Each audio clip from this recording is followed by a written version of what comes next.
no céu. É tempo de amar, é tempo de cuidar, é tempo da criação, é tempo da criação. Um rio grandioso de justiça e de paz convida-nos agora, unir nossas mãos. É tempo da criação, é tempo da criação, de fraternidade, beleza, de alegria e muita leveza. O mundo irá florir. É tempo da criação, é tempo da criação.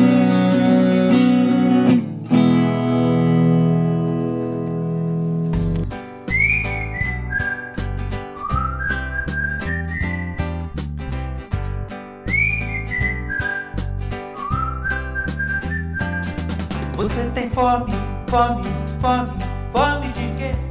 Fome de respeito e igualdade. Tem sede, sede, sede, sede de quê? Sede de trabalho. Você tem fome, fome, fome, fome de quê? Fome de vida em abundância. Tem sede, sede, sede, sede de quê? De justiça social. Você tem fome, fome, fome, fome de quê? Fome de respeito e igualdade. Tem sede, sede, sede, sede de quê? Sede de trabalho. Você tem fome, fome, fome, fome de quê? Fome de vida em abundância. Tem sede, sede, sede, sede de quê? De justiça social. Nenhuma família sem casa, nenhum camponês sem terra, nenhum trabalhador sem direitos. Esse é o grito dos excluídos. Nenhuma família sem casa, nenhuma camponesa sem terra, nem trabalhadora sem direitos. Esse é o grito dos excluídos. Vida em primeiro lugar para o povo que não come. Dê água a quem tem sede, dê pão a quem tem fome. Vida em primeiro lugar para o povo que não come. Dê água a quem tem sede, dê pão a quem tem fome. Irmãos e irmãs, paz e bem. Certa vez encontrei em um desses encartes de CD, era um CD do Milton Nascimento, que contava uma história de dois pescadores. Eles estavam à beira de um rio a pescar tranquilamente, ouvindo apenas o balançar dos galhos, o canto dos pássaros. Mas de repente aquela harmonia foi quebrada com o grito de uma criança. A criança gritava, gritava, gritava, e eles começaram a procurar de onde vinham aqueles gritos. De repente eles viram a criança descendo, se debatendo nas correntezas do rio. Mais do que depressa, os dois pularam dentro do rio e tiraram aquela criança. Mal saíram do rio, mais uma gritaria. Desta vez eram duas crianças correnteza abaixo. Nem pensaram e se atiraram na água, salvaram aquelas duas crianças. E lá vinham mais 4 crianças, 8, 12, 15 crianças água abaixo. Um deles pulou na água de imediato para, como já havia feito, resgatar aquelas crianças. O outro saiu caminhando rio acima. O que estava na água gritou: "Você não vai me ajudar a tirar essas crianças da água?" O companheiro disse: "Faça o que você puder aí, que eu vou subir o rio para ver quem está tirando as crianças na água." Neste dia 7 de setembro, dia do grito dos excluídos, que nós também possamos ter cada vez mais esta atitude, tomarmos consciência de que é preciso subir o rio. Se podemos fazer aquilo que é de imediato nas nossas campanhas emergenciais, vamos ajudar sim a tirar as pessoas do risco da morte. Mas é preciso subir o rio, ir às causas dos problemas, descobrirmos por que há tanta exclusão e, de fato, trabalharmos para que não continuem atirando as crianças no rio. que nós possamos então ser agentes transformadores dessa sociedade, porque há muita gente com fome e com sede de justiça e paz. Paz e bem. No murmúrio do rio soa um grande lamento, mas das águas que correm e não se deixam represar, brota a força, a rebeldia e a resistência. Das águas que sobem aos céus, chove a esperança fecundada da vida. No 7º dia do tempo da criação, trazemos como tema os rios voadores. Iniciemos saudando a Trindade Santa.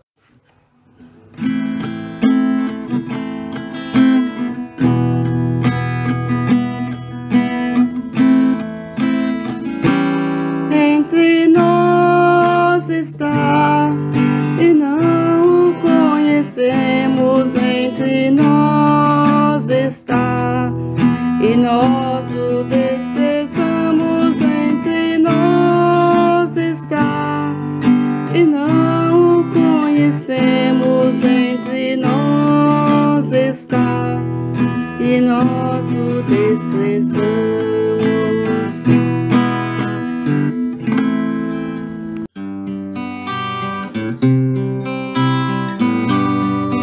Ó Deus Pai, eu preciso de Ti. Ó Deus Filho, eu preciso de Ti. Espírito Santo, eu preciso de Ti. Sem Ti nada sou, nada sou. O Rio e o Oceano, autor desconhecido. Dizem que muito antes de um rio cair no oceano, ele treme de medo. Olha para trás, para a longa jornada, os cumes, as montanhas, o longo caminho sinuoso através das florestas, através dos povoados, e vê à sua frente um oceano tão vasto que entrar nele nada mais é do que desaparecer para sempre. Mas não há outra maneira. O rio não pode voltar. Ninguém pode voltar. Voltar é impossível na existência. Você só pode ir em frente. Mas o rio precisa se arriscar e entrar no oceano. E somente quando ele entra no oceano é que o medo desaparece.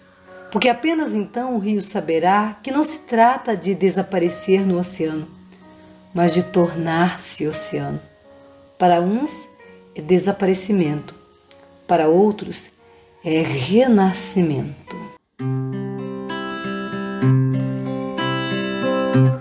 Tudo está interligado, como se fôssemos um.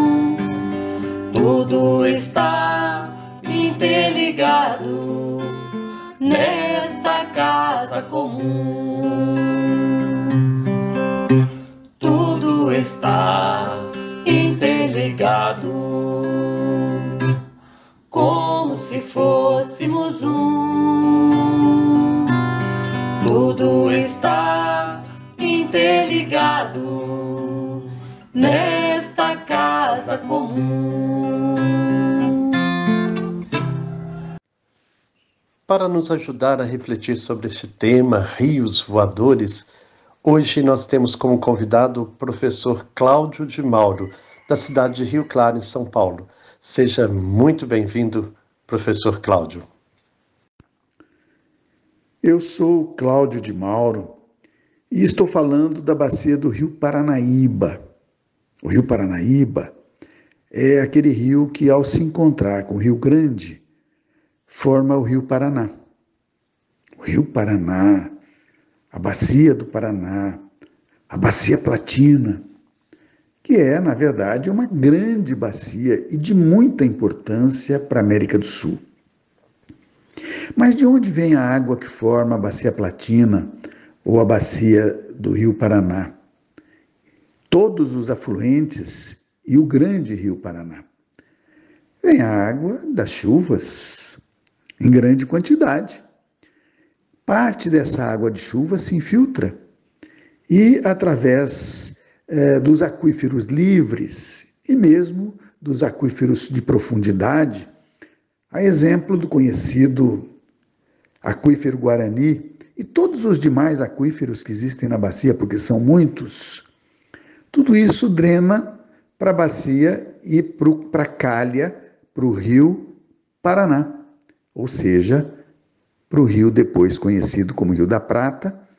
Quando ele sai do Brasil, entra na Argentina e recebe como seu afluente o Rio Paraguai, ele passa a ser reconhecido como o Rio da Prata.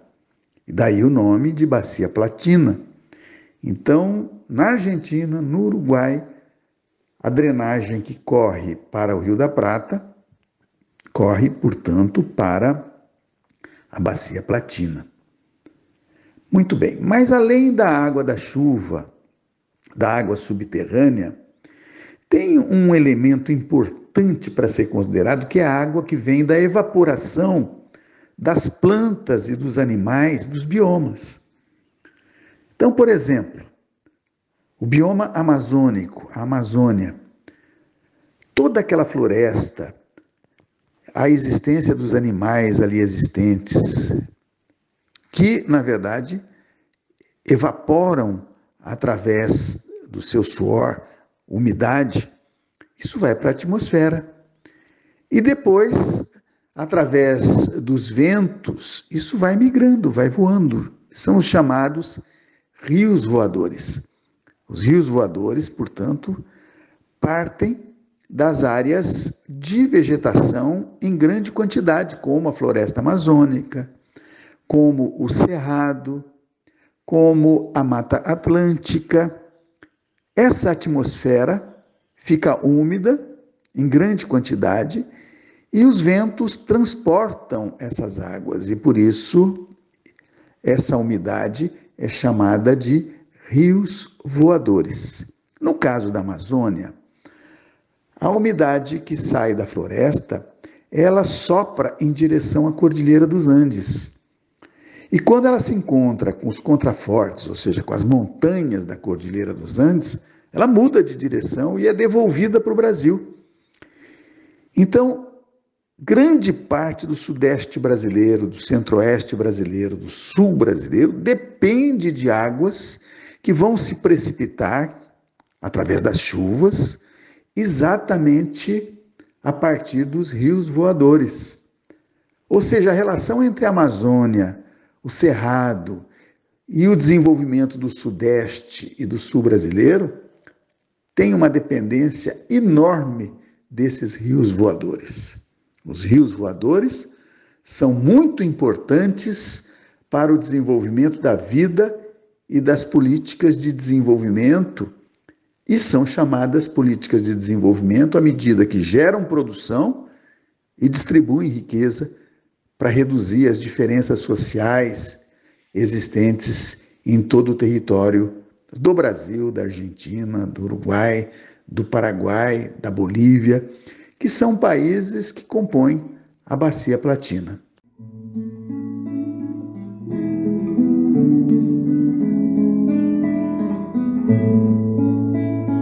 Água que o sol evapora, pro céu vai embora, vira nuvem de algodão. Gotas de águas da chuva, alegre arco-íris sobre a plantação. Gotas de águas da chuva, tão tristes são lágrimas na inundação. Águas que movem moinhos são as mesmas águas que encharcam o chão. E sempre voltam humildes pro fundo da terra, pro fundo da terra.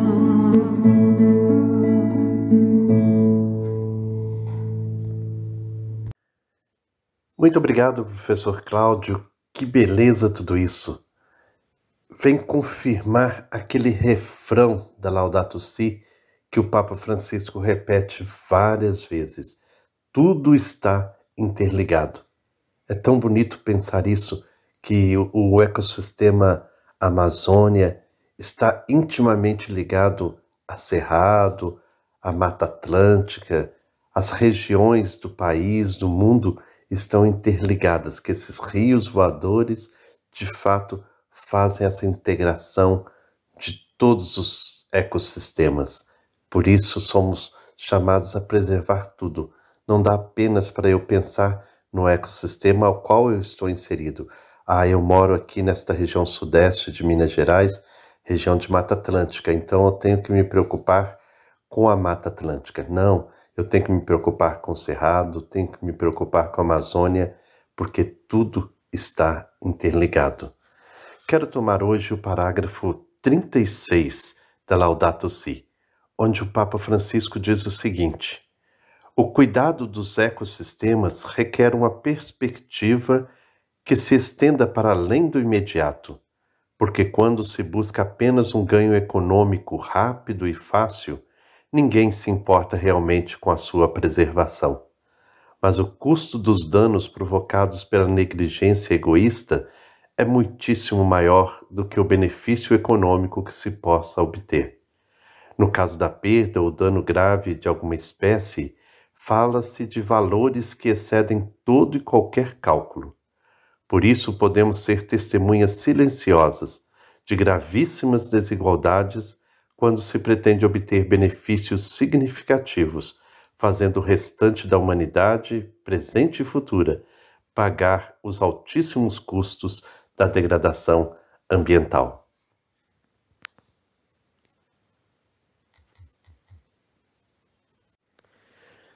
Não sejamos, pois, testemunhas silenciosas. Vamos dar o grito com os excluídos e excluídas, o grito com a nossa Mãe Terra, porque nós queremos vida, vida em primeiro lugar. Que o Senhor nos abençoe, em nome do Pai, do Filho e do Espírito Santo. Amém. Paz e bem.